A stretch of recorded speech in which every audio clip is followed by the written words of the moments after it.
گزشتہ ہفتے سویڈن میں قرآن پاک کی بے حرمتی کرنے والے ملعون سیاستدان نے ڈنمارک میں پھر یہی ناپاک جسارت دہراتے ہوئے کل دارالحکومت کوپن ہیگن کی ایک مسجد کے باہر اس وقت قرآن پاک کے نسخے کو نظر آتش کیا جب اندر درجنوں مسلمان نماز جمعہ ادا کر رہے تھے۔ اس کے بعد اس نے ترک سفارت خانے کے باہر جا کر بھی یہی ناپاک عمل دہرایا ہے۔ سویڈن اور ڈنمارک کی دوہری شہریت رکھنے والا شیطان صفت سیاستدان گزشتہ 10 روز میں 3 بار ایسی ناپاک جسارت کے باوجود بھی آزاد گھوم رہا ہے اور دھمکیاں دے رہا ہے۔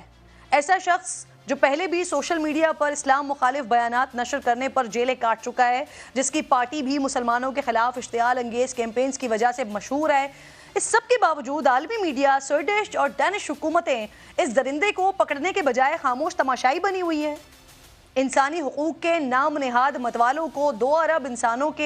مسلمانوں کے جذبات کا خیال ہے، نہ ہی مسلم ممالک کی جانب سے جو رد عمل سامنے آ رہا ہے اس کی کوئی پرواہ ہے۔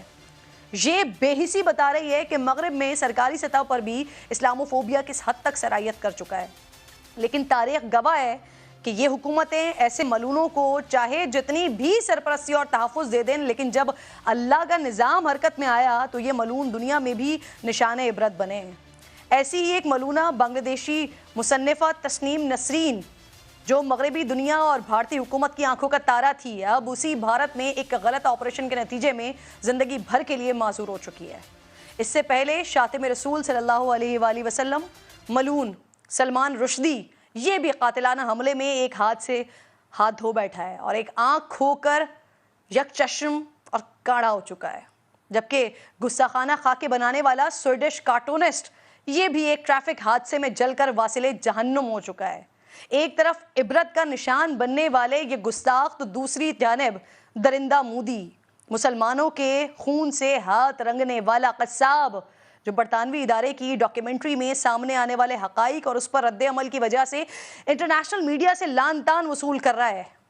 انڈیا دا مودی کوسچن نامی ڈاکیومنٹری، جس کے پہلے حصے میں مودی کی وزارت اعلیٰ اور اس دور میں ہونے والے مظالم کے چشم کشا حقائق پیش کیے گئے، اور اب جو دوسرا حصہ آیا ہے اس میں بطور وزیر اعظم درندہ مودی کا ٹریک ریکارڈ دکھایا گیا ہے اور یہ بتایا گیا ہے کہ 2014 کے بعد سے اب تک بھارت میں مسلمانوں پر تشدد میں کس قدر اضافہ ہوا ہے۔ کشمیر کی خصوصی حیثیت کا خاتمہ، متنازع شہریت قانون جیسے اقدامات سے اقلیتیں خاص کر مسلم آبادی مزید عدم تحفظ کا شکار ہوئی ہے۔ کس طرح آسام، بہار اور بنگال کے سینکڑوں مسلم خاندانوں کو غیر قانونی ڈکلیئر کر کے اپنے ہی وطن میں بے وطن کیا ہے اور باقی رہ جانے والوں کو دوسرے درجے کا شہری بننے پر مجبور کیا ہے درندہ مودی نے۔ سرکاری اداروں کے اندر ہندو انتہا پسندوں کو پریولیج دیا گیا اور مسلمان ملازمین کو نفرت آمیز، ذلت آمیز، توہین آمیز سلوک کا سامنا رہا ہے۔ ہندو انتہا پسندوں کی طرف سے مسلمانوں پر حملے کا منظم سلسلہ ایک بار پھر شروع ہوا ہے اور ان فسادات میں حکومتی رد عمل بالکل گجرات جیسا ہی تھا۔ مسلم نوجوانوں کو بندے ماترم اور ہندوتوا نعرے لگانے پر مارا گیا اور نہ کرنے پر بدترین تشدد کے بعد موت کے گھاٹ اتارا گیا۔ مقبوضہ کشمیر میں ہندو آباد کاری کا اپنا وعدہ پورا کرنے کے لیے اس کی خصوصی حیثیت ختم کی گئی۔ مسلمانوں پر تشدد اور ان کی چیخیں باقاعدہ مائک پر سنوا کر خوف و ہراس پیدا کیا گیا۔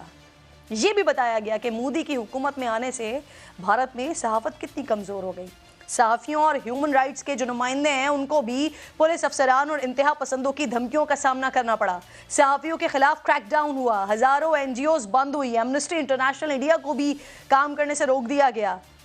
اس حصے میں یہ سارے مظالم اور حقائق ایمنسٹی انٹرنیشنل انڈیا،